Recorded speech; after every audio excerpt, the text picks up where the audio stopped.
আসনে নির্বাচন স্থগিত হওয়ায় ক্ষোভ জানিয়েছেন নেতাকর্মীরা।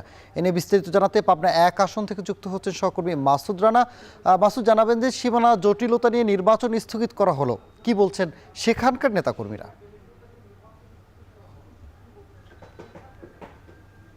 ধন্যবাদ সানি। আসলে আমি এখন দাঁড়িয়ে আছি পাবনার সাতিয়া ১ আসনের সীমান্তবর্তী এলাকায়। আসলে সকাল থেকেই কিন্তু আসলে জাতীয় নির্বাচন কমিশন থেকে একটি প্রজ্ঞাপনের মাধ্যমে এই নির্বাচন স্থগিত করে পাবনা ১ এবং ২ এর আংশিক এলাকায়। আসলে এই স্থগিতের পরপরই কিন্তু স্থানীয় যে নেতাকর্মীরা রয়েছে তারা আমাদেরকে জানিয়েছে যে এই বারবার এই সীমানা জটিলের কারণে কিন্তু তাদের নির্বাচনের যে একটি ভোটের আমেজ সেটি কিন্তু নষ্ট হচ্ছে।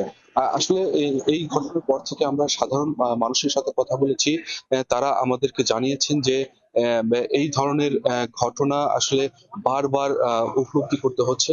আসলে সীমানা জটিলতার কারণে দীর্ঘদিন আসলে এই পাবনা ১ এবং ২ আসনের সীমানাবর্তী এলাকায় আসলে দীর্ঘদিন ধরে আন্দোলন, সংগ্রাম এবং মিছিল মিটিং থেকে শুরু করে বিভিন্ন কর্মসূচি তারা করেছেন। আসলে আজ শুক্রবার আসলে সকালে নির্বাচন কমিশন এই প্রজ্ঞাপনে জারির পরপরই কিন্তু আসলে এলাকার মানুষ আসলে ক্ষোভ প্রকাশ করেছেন।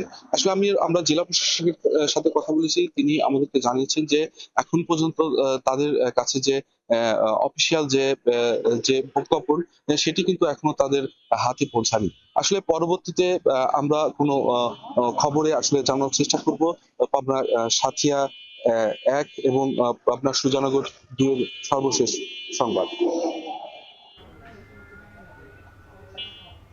পাবনা 1 আসন থেকে